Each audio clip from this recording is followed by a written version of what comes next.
Welcome to Subscription Prescription, the podcast where you get the information you need to scale your subscription program.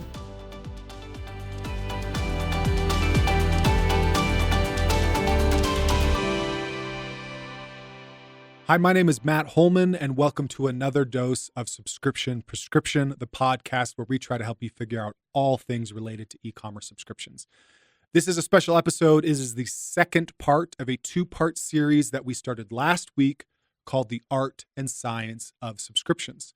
Last week, we spent a lot of time talking about the art related to subscriptions, crafting an experience, how people can buy, how you're engaging with your subscribers.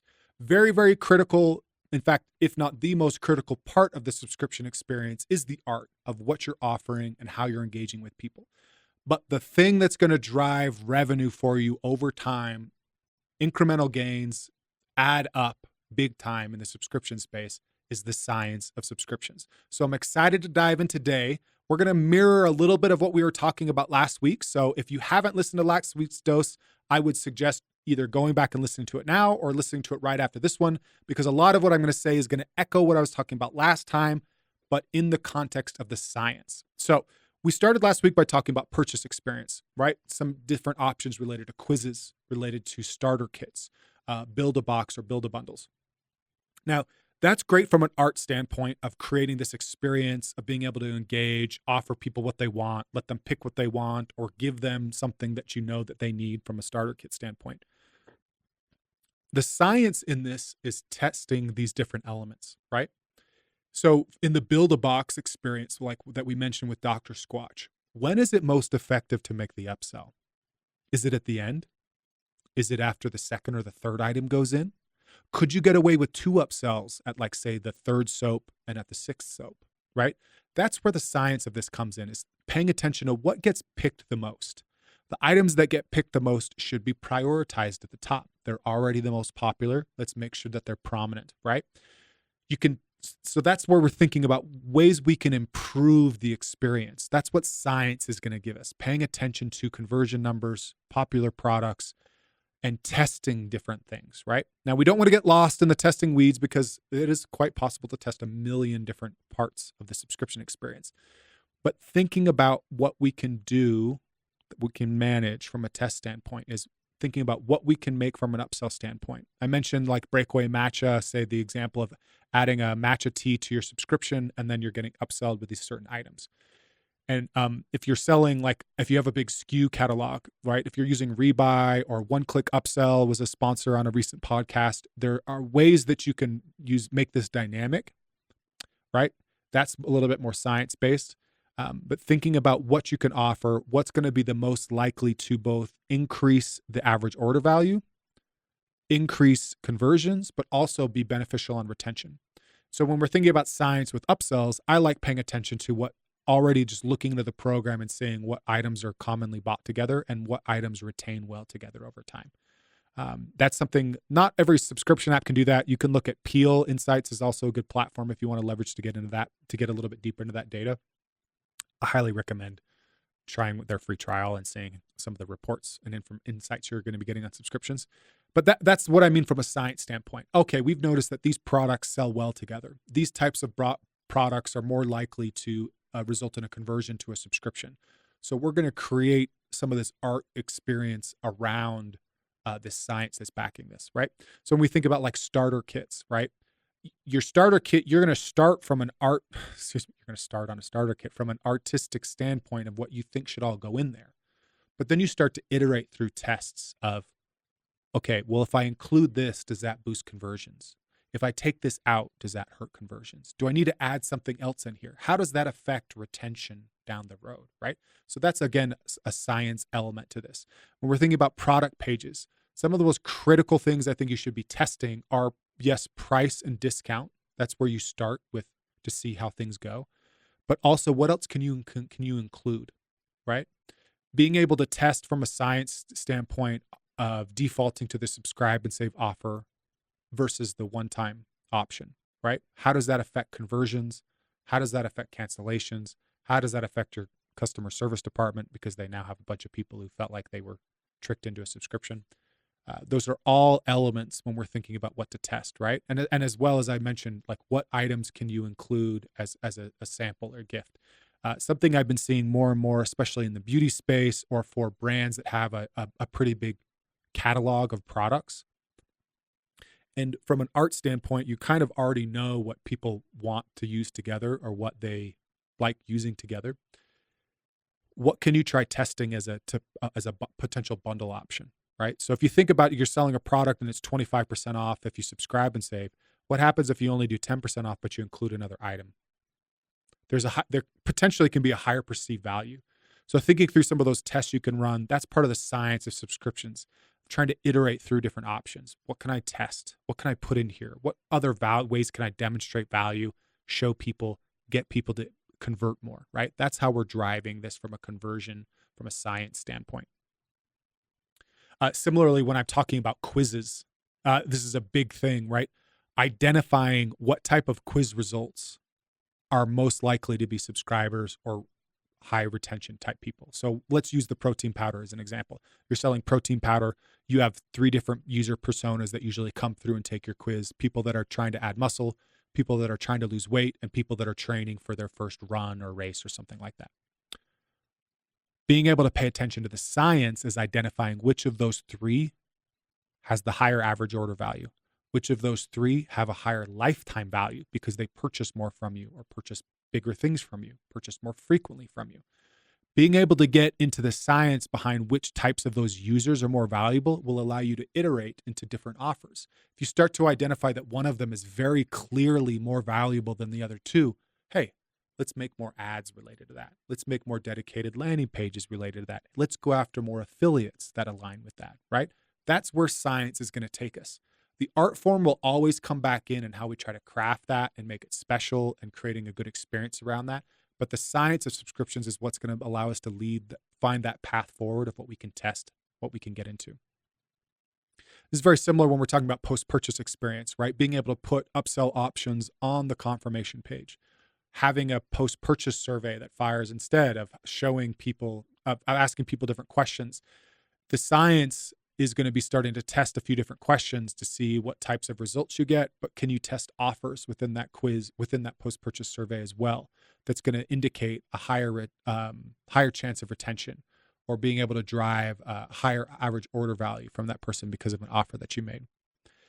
We talked about the art as part of the art about this onboarding email experience, right? Now, that's not necessarily a place where I feel like you need to do a ton of testing.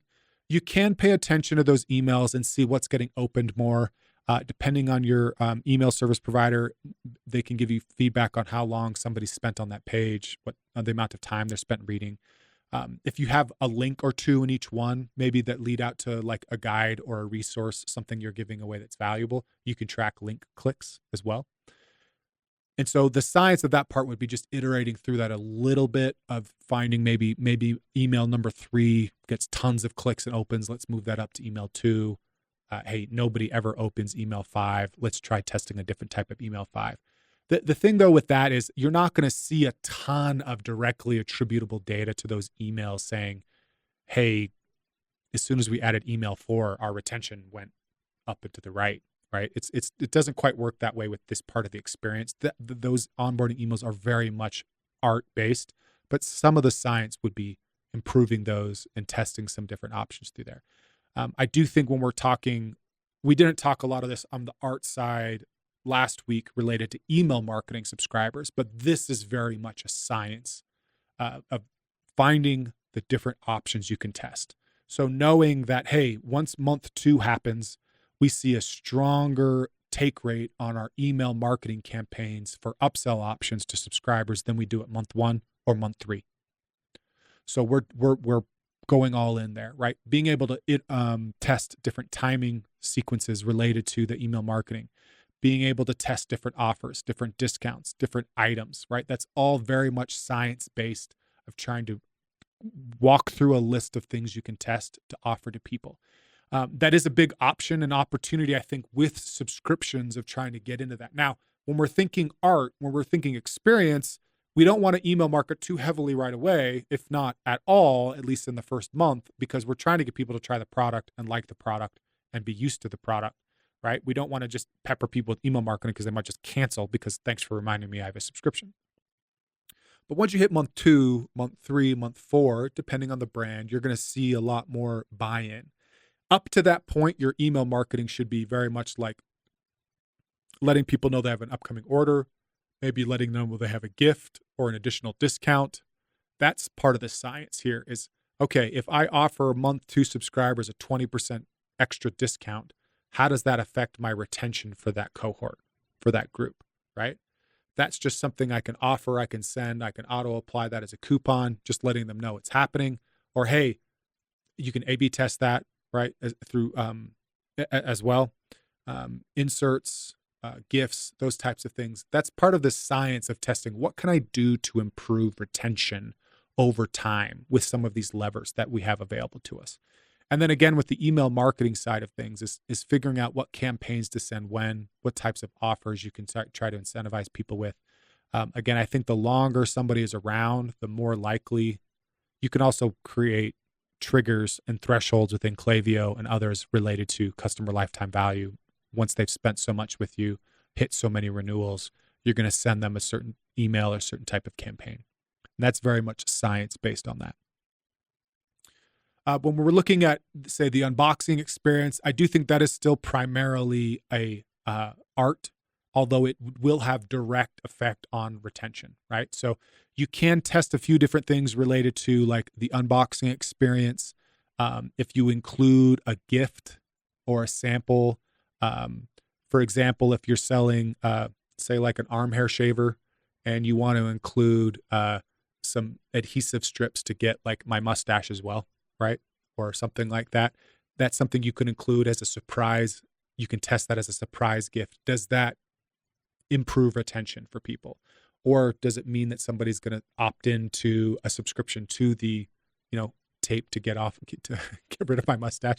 That wouldn't work for me because of how thick my mustache is. But does that improve average order value, right? So there are some scientific elements there with the unboxing experience, but that should very much be an art, primarily an art that we're focusing on of trying to make sure that this experience is really powerful and that we have great first experiences. The science would then be testing, like, how do we ask for referrals, right? Or gifts, and what we can include to try to, again, improve average order value and lifetime value for those subscribers. When we're thinking about retention, I have a lot of conversations around this, and I do think the more that I talk about this, or the more that I try to share this with people, I don't see a lot of people paying attention to this as a report in your subscription dashboard. So I want to point out that I know that most of you are paying attention to net new subscribers, right? So like every month, how many subscribers come in, how many subscribers go out, what are the top reasons why they leave? I know that you're all watching that. The problem with some of those, like, if, for example, if you have a hero product or if you have a really diverse SKU catalog with tons of different products, it's hard to sometimes see from a science perspective what's actually working really well on retention for you, right? Yes, you can see that maybe giving a gift at month 2 boosts retention in month 3 and month 4, but what products are performing the best on subscriptions? So there's a retention cohort. I will see if I can include a link to one as an example in the show notes. I think that would be really, really effective. But if you open Recharge, Stay, Skio, Loop, everybody has this, or basically everybody has this, but it's a retention cohort. So it's a little like waterfall graph. It's a 12-month chart. It shows the last 12 months, and off to the right, it's going to show you how the net percent retention you have over time. So say like month 0 or month 1 is 100%. Month 2 from June last year was 90%. Month 3 from June last year is 80%, goes on and on. What I'm really happy to see Recharge offering this, because I know that Stay and Skio and others were already doing this, is the ability to filter that retention report by product. And this again is a reason why I am a fan of Peel as an insight tool as well, because it's really easy to filter through these products and look at it this way as well. It's very, very fast. But the idea is you can start to filter by product to see how different products retain over time. The ideal report would be looking at like lifetime value related to products, is understanding what products have the highest LTV on subscriptions. Not just your average lifetime value per subscriber, but which products are responsible for the highest lifetime value, which products retain the best on subscription, right? So when we start to identify those types of products from a science standpoint, we can start to craft more experiences using art to try to get people to try those. We can include that some of those items more prevalently in our ads on landing pages. We can include them, make them more prevalent as upsells, as well as on the initial purchase, as well as email marketing. There's a lot of things you can do to push your products more effectively, right? But within retention, starting to pay attention to what products perform better, what bundles perform better, as well as looking at that drop-off period. So that same retention report is where you're starting to identify where are people most at risk, right? So most subscription programs, the first 3 months are the most at risk, right? You're going to lose 30 to 40% of your subscribers in the first 3 months. Once you get them to month 4 and 5, things start to cool off a little bit. So the science of that is looking at those touch points and start testing different things along that journey to see what you can do to incentivize people to stick around longer, try something. Another option is also looking at cancellation surveys.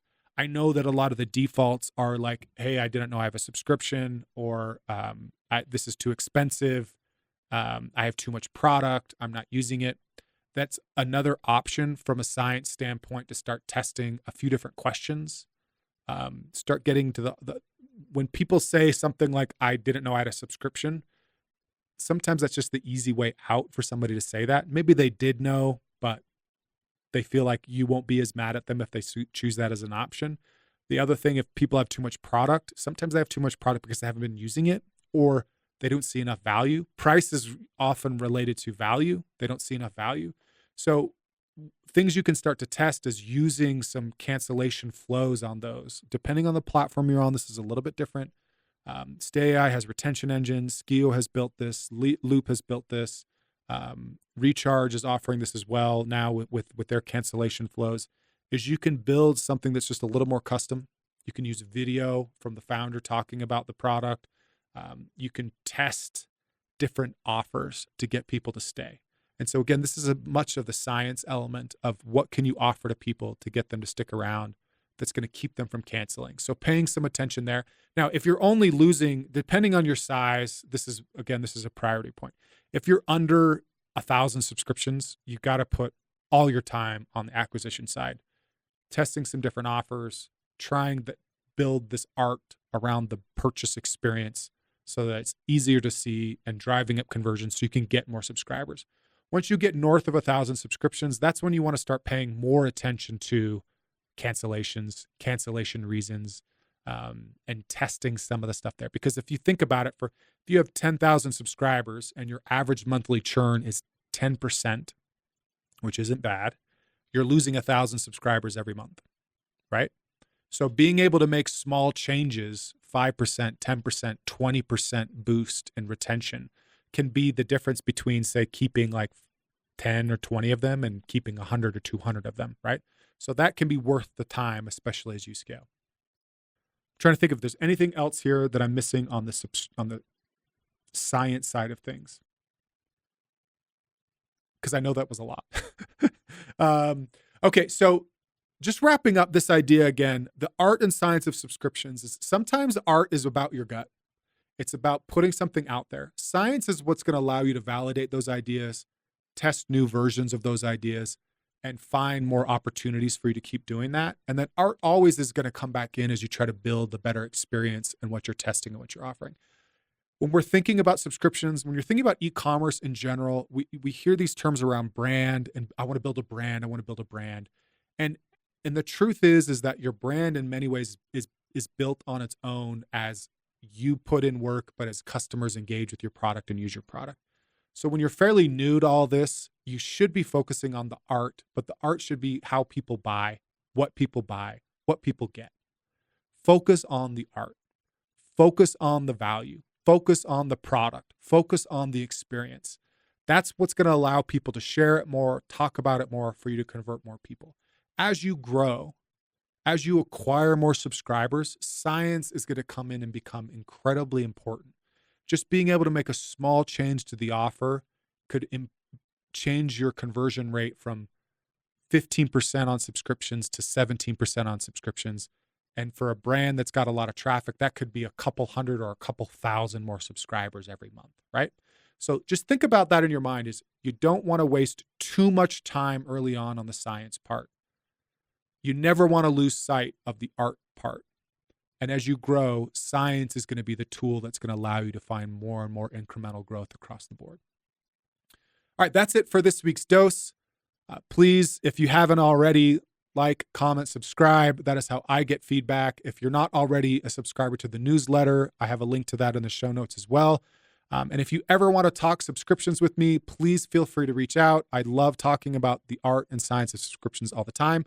I mean, it's also something I do as my full-time job as a consultant as well, working with a lot of brands on this. So it's something I see all the time. And I also want to take this opportunity to announce that we are launching a webinar series, a workshop series called The Art and Science of Subscriptions. So if you are interested in going through, we'll be doing them every several weeks. The workshop series will be situated so that you can, the first 20 to 30 minutes will be me or a guest talking about some things. And then the other half of the workshop will be discussion, Q&A, us trying to figure all that out. So again, if you're interested in trying to upskill your subscription game for you or your team, please check out the Art and Science of Subscriptions workshop series. I will have a link to the show notes, a link in the show notes to that as well, so you can register. It is free to do. And that's it. Please stay tuned for next week's dose.